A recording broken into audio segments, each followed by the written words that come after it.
Hello दोस्तों, good evening, नमो नमः। आप सभी का एमएस क्लासेस 1 में स्वागत और अभिनंदन है। दोस्तों जो हमारी क्लास चल रही है लगातार संधि की चल रही है। दोस्तों हम स्वर संधि पढ़ चुके हैं। स्वर संधि हमारे कुछ सूत्र बचे हैं जो अपवाद के अंतर्गत आते हैं, कि जो स्वर संधि के जो अपवाद कुछ सूत्र हैं जो नियम से तो गुण संधि करता है, लेकिन वहां पे वार्तिक जो है वार्तिकार कात्यायन उन्होंने कहा कि वहां पे गुण संधि नहीं होगी, क्या होगी, वृद्धि संधि होगी। क्या होगी दोस्तों, वृद्धि संधि होगी। जैसे हमारा कल की क्लास में हमने पढ़ा था कि अछौड़ी अछौड़ी जो शब्द है उसमें जो है वृद्धि संधि होगी। किस नियम से? वार्तिक ने कहा कि अच्छा ध्वनिनाम उपसंख्यानम, यदि अच के बाद अच जो संख्या जो शब्द है उसके बाद ओहनी शब्द आ रहा है तो वहां पे जो है विच्छेद नियम से गुण संधि होगा। लेकिन उन्होंने कहा नहीं, यदि अच आ रहा है, पहले पूर्व में अच आ रहा है, बाद में ओहनी शब्द आ रहा है, तो वहां पे अछौड़ी शब्द बनेगा, जो सार्थक जो है संस्कृत वाग्मय में अछौड़ी शब्द प्राप्त होता है। जो हमारी यदि गुण संधि वहां पर हम करेंगे तो अछौड़ी जो शब्द बनेगा, जो कि शब्द कहीं प्राप्त नहीं होता है। ठीक है दोस्तों, तो कल हमने जो है एक अपवाद सूत्र पढ़ा था, अच्छा ध्वनिना उपसंख्याना। आज हम पढ़ेंगे जो वार्तिक का दूसरा जो है सूत्र है, क्या जो है, यदि शब्द कोई शब्द यदि प्र आ रहा है, प्र उपसर्ग के बाद यदि ऊ शब्द आ रहा है या ओर शब्द आ रहा है या ओहड़ी शब्द आ रहा है, तो उसके बाद हमारा क्या होगा? नियम से तो वहां पे गुण संधि होगा। ठीक है दोस्तों, क्योंकि यदि अ के बाद ऊ आ रहा है तो अ ऊ मिलने पर ओ होता है, ओ होना ही हमारा गुण कहलाता है। लेकिन उन्होंने वार्तिक जो कात्यायन उन्होंने कहा कि नहीं, यहाँ पे यदि प्र शब्द आ रहा है, बाद में ऊ शब्द आ रहा है या ओहड़ी शब्द आ रहा है, ऊढ़ शब्द आ रहा है या एस या एस शब्द आ रहा है, तो वहां पे गुण नहीं करना है, वृद्धि करनी है। क्या करनी है दोस्तों? वृद्धि करनी है। तो उसी वार्तिक को हम लेकर जो है स्वर संधि का अपवाद है, क्योंकि यहाँ गुण संधि हो रहा है, लेकिन उनके अनुसार यहाँ पे वृद्धि संधि होगी। ठीक है दोस्तों, तो आइए हम देखते हैं कि यहाँ पे कैसे हमारी वृद्धि संधि हो रही है, गुण न होकर वृद्धि हो रही है। ठीक है, तो आइए हम स्टार्ट करते हैं। आज का जो वार्तिककार है क्या है, यहाँ पे है हमारा है स्वर संधि के कुछ अपवाद सूत्र। जैसे हमारा है प्रादु, प्रादु, होड़ो, ढयो, एसु, एसयू। ठीक है, उन्होंने कहा कि यदि प्र उपसर्ग के बाद क्या, यदि प्र उपसर्ग के बाद ऊ शब्द आए, क्या है, ऊ शब्द आए या उड़ शब्द आए या फिर ओढ़ी शब्द आए या फिर एस या ऐसु शब्द आए, क्या है, या तो प्र के बाद प्र उपसर्ग के बाद ऊ शब्द आए, ऊ शब्द आए या ओढ़ी शब्द आए या उड़ शब्द आए, उड़ आए या ओढ़ी आए या एश आए या ऐस शब्द आए, तो उसके बाद हो गया का, उसके बाद हमारी वृद्धि संधि करनी है। क्या करनी है? वृद्धि हमारी संधि करनी है। हमारी वहां पे हमें गुण संधि नहीं करना है। जैसे एग्जाम्पल में हम देखते हैं दोस्तों कैसे हमारा यहाँ पे हो रहा है। जैसे पहला हमारा है प्र के बाद क्या पूछा है, प्र के बाद यदि क्या है, ऊ शब्द आए, क्या शब्द आए दोस्तों, ऊ शब्द आए, तो हमारा क्या होगा, क्या शब्द बनेगा? तो आइए हम इसको देखते हैं। यदि हम प्र को अलग करते हैं अ से, यदि हम प्र को अलग कर देते हैं तो प्र हमारा बचा आधा अर्धमात्रिक, यहाँ से अ को हम निकाल लेते हैं, प्लस ऊ हमारा यहाँ पे है, ऊ अ को अलग कर लेते हैं, तो हमारा यहाँ पे नियम है दोस्तों, अ और ऊ मिलकर क्या होता है, ओ होता है। क्या होता है? ओ होता है। तो यहाँ पर हमारा जब ओ निकलेगा तो हमारा शब्द क्या बनेगा, प्र में यदि हम ओ को प्लस करेंगे तो ओह बनेगा, यहाँ पे हमारा हल आएंगे तो क्या बनेगा, प्रोह बनेगा। ठीक है, तो जो वार्तिक, क्योंकि यह जो ओ शब्द होता है, प्रोस जो शब्द है, यह जो कहीं संस्कृत वाग्मय में प्राप्त नहीं होता है। क्या शब्द प्राप्त होता है? प्रोह शब्द प्राप्त नहीं होता, इसकी जगह पे हमारा शब्द क्या प्राप्त होता है, प्र शब्द प्राप्त होता है, प्र शब्द प्राप्त होता है। ठीक है दोस्तों, तो उन्होंने जो वार्तिक जो वार्तिकार कात्यायन है, उन्होंने कहा कि नहीं, यदि प्र शब्द आ रहा है, प्र उपसर्ग आ रहा है, बाद में ऊ शब्द आ रहा है, तो वहां पे हम गुण नहीं करेंगे, क्योंकि गुण जो प्रो शब्द है यह जो है प्राप्त नहीं होता है। तो यहाँ पे हम गुण नहीं करके प्रोह करेंगे, वृद्धि करेंगे, यानी कि ओ को अ कर देंगे। क्या करेंगे दोस्तों? ऊ को अ कर देंगे, जिससे हमारा शब्द बनेगा प्र बनेगा। क्या बनेगा? प्र शब्द बनेगा, जो हमारा कौन संधि करेगी, वृद्धि संधि करेगी। ठीक है, कौन संधि करेगी दोस्तों, वृद्धि हमारी संधि कर रही है। ठीक है, क्योंकि प्र का होना, आ औ आई का होना ही हमारा वृद्धि संधि होता है। क्या होता है? आ आई औ का होना ही हमारी वृद्धि संधि कहलाता है। तो यहाँ पे प्र हो गया, हमारी वृद्धि संधि हो रही। यहाँ प्रो बन रहा तो यह गुण संधि हो रहा था। क्या हो रहा था? गुण संधि हमारी हो रही थी। ठीक है दोस्तों, यहाँ पे पूछ लेगा कि यह जो शब्द हुआ है प्र में, प्र जो शब्द है, यह जो संधि, यह पद है, यह जो इसमें कौन सी संधि है, पूछ लेगा प्र शब्द में कौन संधि है, तो वृद्धि संधि हो रही। किस सूत्र से हो रहा है? तो प्रादु, डो, ढयो, एस, एसु जो है सूत्र से हो रहा है, जो वार्तिक सूत्र है, ठीक है दोस्तों, उसके अनुसार हुआ है। तो यह जो प्र शब्द है किस, यदि पूछ लिया कि किस संधि का अपवाद सूत्र है, तो गुण संधि का अपवाद सूत्र है, क्योंकि नियम से हमारा एक गुण संधि हो रहा है, इसलिए गुण संधि का अपवाद है। ठीक है दोस्तों, तो एक हमारा हो गया, क्या बनेगा, प्र को उ से मिलाएंगे तो क्या हमारा बनेगा, प्रह बनेगा। क्या बनेगा दोस्तों, तो हमारा यहाँ पे शब्द क्या बना रहा है, प्र बन रहा है। ठीक, क्या बनेगा, प्र बनेगा। ठीक, अगला दूसरा हम देखते हैं। दूसरा हमारा क्या है, यदि प्र के बाद क्या है, प्र के बाद ही यदि ऊढ़ शब्द आए, क्या है, ऊढ़ शब्द आए तो क्या बनेगा, ऊढ़ शब्द आए तो क्या बनेगा। ठीक है दोस्तों, तो इसका भी नियम में चलाएंगे। यदि प्र से हम अ को अलग कर लेते हैं, यहाँ पे अ अलग हो गया, यहाँ पे ऊढ़ अलग हो गया, तो और ऊ मिलकर क्या बनता है, ठीक है, क्या बनेगा, ओ बनेगा। तो नियम से वही होगा, चलेगा, क्योंकि ओ न करके हमें क्या करना है, अ करना है। क्या करना है दोस्तों, अ करना है। तो यहाँ पे जब हम शब्द बनाएंगे तो प्र बनेगा, प्र में अ करेंगे तो पूरा प्र बनेगा, और ढ क्या बनेगा, प्रौढ़ बनेगा। क्या शब्द बनेगा हमारा यहाँ पे, प्रौढ़ शब्द बनेगा। ठीक है, प्रौढ़ शब्द बनेगा। ठीक है दोस्तों, यह हमारा जो है संधि पद, एक जो पद बन गया संधि।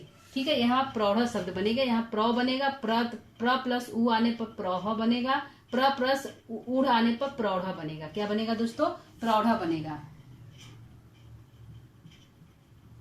प्रौढ़ बनेगा, यहाँ पे प्रौढ़ बनेगा। ठीक है, तीसरा देखते हैं। तीसरा हमारा क्या है दोस्तों, तीसरा ऊढ़ी है। प्र के बाद यदि ऊढ़ी शब्द है, क्या है, तीसरा है कि प्र के बाद यदि ऊढ़ी शब्द है, प्र प्लस ऊढ़ी शब्द आए तो हमारा क्या बनेगा। ठीक है, ऊढ़ी शब्द आए तो हमारा क्या बनेगा। तो प्र उपसर्ग के बाद इसमें से हम यदि यहाँ पे अ बच रहा है, यहाँ पे उ, अ उ को मिलाएंगे तो हमारा क्या बनेगा, ओ बनेगा। क्या बनेगा दोस्तों, आप लोग यहाँ पर देखिए, अ इसमें है, इसमें अ है, इसमें उ है, अ उ को मिलाएंगे तो ओ बनेगा। तो कार्तिक जो है उन्होंने कहा ओ नहीं अ करना है, तो हमारा क्या बनेगा, पद क्या बनेगा, इसमें प्र को इसमें मिलाएंगे अ को, प्रौढ़ी बनेगा। क्या बनेगा दोस्तों, प्रौढ़ी बनेगा। तो हमारे यहाँ पर कौन सा शब्द बन रहा है, प्रौढ़ी बन रहा है। क्या बन रहा है, प्रौढ़ी। ठीक है, प्रौढ़ी हमारा जो है शब्द बन रहा है। ठीक है, यह तीसरा हो गया। प्र के बाद उ आए तो प्रौढ़ बनेगा, प्र के बाद ऊढ़ आए तो प्रौढ़ बनेगा, प्र के बाद ऊढ़ी आए तो प्रौढ़ी बनेगा। यदि प्र के बाद यस आ रहा है तो हमारा क्या बनेगा। ठीक है, यह जो 3 हो गया, यह जो है गुण संधि, यह जो यहाँ पे कौन संधि हुई है, वृद्धि संधि हुई है। ठीक है दोस्तों, क्या संधि हुई है, वृद्धि संधि हुई है। किस सूत्र से हुआ है, तो हमारा ये हो गया प्रादु ढोड़ो ढयो ऐसे ऐसु सूत्र से, उसके अनुसार हमारी वृद्धि संधि हुई है। किस संधि का, किस सूत्र का अपवाद है, तो किस संधि का अपवाद है, तो गुण संधि का अपवाद है। किसका संधि का अपवाद है, गुण संधि का अपवाद है, गुण संधि का अपवाद है, अपवाद है। ठीक है, पूछ लेगा प्रौ में कौन संधि हो, तो वृद्धि संधि है। प्रौढ़ में कौन संधि हो, तो वृद्धि संधि है। प्रौढ़ी में कौन संधि हो, तो वृद्धि संधि हुई है। देखिए वृद्धि संधि किस सूत्र से हुआ है, तो प्रादु ढोयो ढयो ऐसु वार्तिक है, उनके अनुसार जो है वृद्धि संधि हुई है। नियम से यहाँ पे क्या कौन संधि हो रही थी, गुण संधि का अपवाद है। पूछ लेगा प्रौढ़ी जो है किस सूत्र का अपवाद है, तो गुण संधि का अपवाद है। ठीक है दोस्तों, अगला हम देखते हैं। प्र के बाद यदि एश आ रहा है, ठीक है, चौथा देखते हैं, प्र के बाद एश आ रहा है तो हमारी कौन संधि बन रहा है। ठीक है, प्र से यदि हम अ को अलग कर लेते हैं तो हमारा अ अलग हो जाता है, क्या बचेगा, एश बनेगा, एश। ठीक है, तो अ और ए मिलकर क्या होता है, ए होता है, और ए मिलकर क्या होता है, ए होता है। ठीक है दोस्तों, अ और ए मिलकर क्या होता है, ए होता है। इसको जो हम इसमें जोड़ेंगे तो प्र में ए को जोड़ेंगे तो प्रे हो जाएगा, और प्रेषः बनेगा। क्या बनेगा दोस्तों, प्रेषः बनेगा। तो उन्होंने कहा कि प्रेषः जो है हमारा यह क्या हो रहा है, प्रेषः हमारा क्या शब्द बन रहा है, प्रेषः जो हमारा है, प्रेषः हमारा जो है पररूप का संधि बन रहा है। यहाँ पे हमको क्या करना है, वृद्धि संधि करनी। क्या करनी है दोस्तों, वृद्धि संधि करनी है। तो हम यहाँ पे क्या करेंगे, और ए को आई कर देंगे। क्या कर देंगे, आई कर देंगे। ठीक है, तो हमारा क्या बनेगा, प्रेषः बनेगा। क्या शब्द बनेगा हमारा दोस्तों, प्रेषः बनेगा।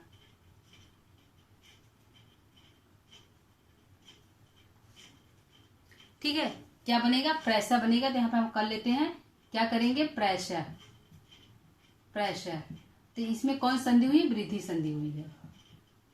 कौन संधि हुई दोस्तों, वृद्धि संधि हुई है। ठीक है, तीसरा देखते हैं। तीसरा हमारा क्या है, पांचवा हमारा क्या है दोस्तों, 5 ही, क्योंकि 5 ही शब्द में हमारा जो है इस सूत्र से वृद्धि हो रही है। ठीक है, एश। ठीक है, एश, एश्यः, ठीक है दोस्तों, यहाँ पे जब हम करेंगे अ से ए, तो यहाँ भी हमारा पररूप संधि हो रहा है, लेकिन यहाँ पे क्या करना है, वृद्धि संधि कर देंगे। तो क्या करेंगे, प्रैश्य करेंगे।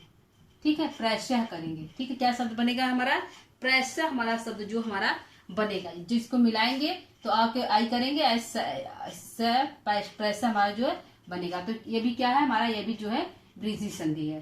ठीक है, यह किस संधि का अपवाद है, तो यह पररूप संधि का अपवाद है। पूछ लेगा प्रैश्य और प्रैश्य जो है किस संधि का अपवाद है, तो यह जो है पररूप संधि का अपवाद है। किसका है, पररूप संधि का अपवाद है, पररूप संधि का अपवाद है। ठीक है, कर कौन संधि रे, वृद्धि संधि करे। पूछ लेगा प्रैश्य और प्रैश्य में कौन संधि है, तो वृद्धि संधि है। किस सूत्र से है, तो प्रादु ढोयो धयो एस एसु जो सूत्र है उससे है, और किसके अनुसार, वार्तिककार के अनुसार है। ठीक है, जो प्रैश्य और प्रैश्य है जो है किस संधि का अपवाद है, पररूप संधि का अपवाद है। प्रैश्य और प्रैश्य में कौन संधि है, वृद्धि संधि हो रही है। ठीक है दोस्तों, तो ये हमारा जो है वृद्धि संधि जो है सारे जो है वृद्धि संधि हमारे कर रहे हैं। ठीक है दोस्तों, यदि हमारा यहाँ पे जो है यदि पररूप होगा तो क्या बनता है, प्रेष्य बनता है। क्या बनता है, प्रेष्य बनता है, एक ही मानता है, यहाँ पे प्रैश्य बनता है। ठीक है दोस्तों, ये हमारा जो है पररूप का दोनों है। ठीक है, तो यह पररूप का अपवाद है, इसलिए इसको हमारा सही, इसको हमारा ये हमारा रंग है, गलत है। क्योंकि हमारा जो शब्द बनेगा प्रैश्य और प्रैश्य जो है प्राप्त होता है संस्कृत में, प्रेष्य प्रेष नहीं प्राप्त होता है, प्रौढ़ी और प्रौढ़ जो शब्द प्राप्त होता है। इसलिए वार्तिक ने कहा कि यदि इतने शब्द आ रहे हैं, 5 शब्द आ रहे हैं, कितने हैं, ऊह ऊढ़ ऊढ़ी ऐसा ऐसा, यदि ये 5 शब्द आ रहे हैं, कौन कौन से, ऊह ऊढ़ ऊढ़ी एश एश, यदि ये 5 शब्द आएंगे तो अब पहले प्रउपसर्ग हो, बाद में ऊ शब्द आए या ऊढ़ शब्द आए या ऊढ़ी आए या एश या ऐसा आए, तो वहां पे वृद्धि संधि होगी। क्या होगी, वृद्धि संधि होगी। किस सूत्र होगा, प्रादु दृढ़ो ढयो ऐसा एसु जो सूत्र है उसके अनुसार जो है यहाँ पे जो है वृद्धि संधि होगी। ठीक है दोस्तों, तो यह इसमें नियम को याद रखिएगा, क्योंकि प्र के बाद ही जो है ऊ उड़ी आना चाहिए। किसी और उपसर्ग जैसे सम उपसर्ग हो, उसके बाद ए आए तो भी ऊढ़ आए तो भी हमारा जो है यहाँ पे जो है वृद्धि संधि नहीं होगी। जो सूत्र होगा सम में अ है, अ को जो सूत्र बनेगा उसके अनुसार हमारा यहाँ पे रूप चलेगा। तो नियम हमारा यह कह रहा है कि प्र उपसर्ग हो, बाद में यह 5 शब्द हो, तभी यह हमारे पे वृद्धि संधि होगी। क्या होगी, प्र उपसर्ग हो, बाद में ये 5 शब्द हो, प्र उपसर्ग के बाद यदि ऊह ऊढ़ ऊढ़ी एश ऐसा शब्द आ रहे हैं, तो हमारा वहां क्या होगा, वृद्धि संधि होगी। कौन संधि होगी दोस्तों, वृद्धि संधि होगा। किस संधि का अपवाद है, गुण संधि का अपवाद है। ऐसा और यश में कौन संधि है, वृद्धि संधि है। यह किस संधि का अपवाद है, यह पररूप संधि का अपवाद है। ठीक है दोस्तों, तो यह जो था आज का हमारा अपवाद क्लास था, स्वर संधि। किस संधि का क्लास था, स्वर संधि के जो कुछ अपवाद सूत्र है, जहाँ पे संधि हमारी कुछ और बन रही थी, लेकिन वार्तिक जो कात्यायन है उन्होंने कहा कि नहीं, यदि इतने शब्द आ रहे हैं तो उनके बाद जो है हमारे यहाँ पे जो है वृद्धि संधि होगी, गुण संधि नहीं होगा। ठीक है दोस्तों, तो कल के क्लास में हमने और परसों क्लास में हमने यही पढ़ा कि गुण संधि हो रही थी, लेकिन वहां पे वृद्धि करना पड़ा। ठीक है दोस्तों, किसके अनुसार, वार्तिक कात्यायन के अनुसार। ठीक है दोस्तों, तो आज का ये जो हमारा क्लास है, संधि स्वर के कुछ अपवाद जो सूत्र हैं जो परीक्षा में इंपॉर्टेंट है, क्योंकि नियम से गुण हो रहा है, तो यदि हम इसको विच्छेद करेंगे तो हमारी गुण संधि निकल के आएगी, जो हमारा आंसर रॉन्ग हो जाएगा, गलत हो जाएगा। तो यदि दोस्तों यदि आपको क्लास प्राप्त होती है तो आप इसको देख लीजिएगा, क्योंकि यहाँ से प्रश्न बनते हैं। ठीक है, अक्षौड़ी तो इम्पॉर्टेंट रूप से बनता है, जो कल के क्लास हमने पढ़ा है, वह पूछा गया प्रश्न है परीक्षाओं में। ठीक है दोस्तों, तो आप लोग इसको देख लीजिएगा, परीक्षा दृष्टि से उपयोगी है। ठीक है दोस्तों, तो आज के लिए इतना ही। यदि आपको समझ में नहीं आ रहा है कहीं पे, तो आप इसको कमेंट के माध्यम से पूछ सकते हैं। ठीक है, तो आज के लिए इतना ही। यदि समझ में आ रहा है, हमारा पढ़ाना आपको अच्छा लग रहा है, समझ में आ रहा है, तो आप इसको लाइक शेयर जो है कमेंट सब्सक्राइब इत्यादि कर दीजिए। ठीक है दोस्तों, तो आज के लिए इतना ही। नमः संस्कृताय।